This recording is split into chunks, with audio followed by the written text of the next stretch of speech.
आषाढ़ी वारी के अवसर पर मुक्ताई की पालकी पंढरपुर के लिए रवाना हो गई है। रंगोली, आतिशबाजी, पुष्प वर्षा, टाल मृदंग और हरिनाम की गूंज के साथ आदिशक्ति मुक्ताबाई की पालकी का मलकापुर में उत्साह के साथ भव्य स्वागत किया गया। 6 जून को दोपहर 3 बजे मुक्ताई नगर तहसील के कोतले से पालकी रवाना हुई। संस्था के अध्यक्ष एडवोकेट रविंद्र पाटिल के मार्गदर्शन में और पालकी समारोह प्रमुख हरिभक्त परायण रविंद्र महाराज हरने के नेतृत्व में मुक्ताई की पालकी का 7 जून को मलकापुर में आगमन हुआ। यहाँ छत्रपति शिवाजी नगर में आदिशक्ति मुक्ताबाई की पालकी का भव्य स्वागत किया गया। श्री भवानी मंदिर में कुछ क्षण विश्राम करने के बाद पालकी ने अपनी यात्रा शुरू की। हरिनाम का जप करते हुए निकली आदिशक्ति मुक्ताबाई की पालकी का चारखंबा चौक, मुक्ताई नगर रोड, पंचायत समिति, तहसील चौक, बुल्ढाना रोड, हनुमान चौक, संत गाडगी बाबा टी पॉइंट पर स्वागत किया गया।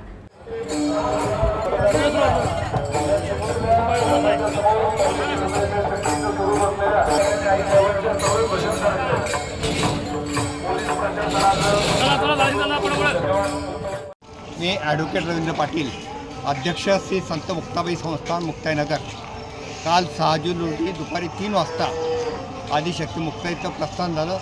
या राज्याचे उपमुख्यमंत्री माननीय नामदार एकनाथजी शिंदेसाहेब, माननीय नामदार गिरीजी महाजन, माननीय नामदार गुलाबराव पाटील, माननीय संजयजी सावकारे, आमदार चंद्रकांत पाटील, आमदार एकनाथराव खडसे यांच्या उपस्थित जिल्हाधिकारी, CO आणि सर्व हरिभक्त पारायण मंडळी, कीर्तनकार, भजनी मंडळ, फडकरी यांच्या समवेत आदिशक्तीचं प्रस्थान त्या ठिकाणी झालेलं आहे। आज सकाळी 6 वाजता मुक्ताईनगर येथून मलकापूर येथे आम्ही या ठिकाणी आलेलो आहोत।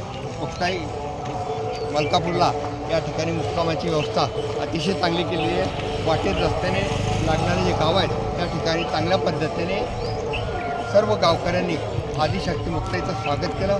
अधिकारी वर्गाने देखील चांगल्या पद्धतीने चोख बंदोबस्त ठेवला। सर्वांचे मी आभार मानतो आणि असाच सोहळा पंढरपूरपर्यंत हरिभक्त पारायण मंडळीसोबत आम्ही पार पाडणार आहोत। पुढे कुठे मुक्काम आहे आपला? खरं म्हणजे आदिशक्ती मुक्ताईची पालखी 650 किलोमीटर हा प्रवास आमचा असल्याकारणाने 6 जिल्ह्यातून आम्ही जातो।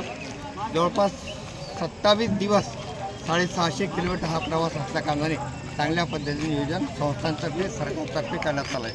राज्य सरकारने देखील चांगल्या पद्धतीने नियोजन केलं आहे। बंदोबस्त अतिशय चोख आहे, पिण्याच्या पाण्याची व्यवस्था आहे, स्वच्छतागृह आहे आणि मुक्कामाची व्यवस्था चांगली केलेली आहे। त्याबद्दल सर्वांचे आभार।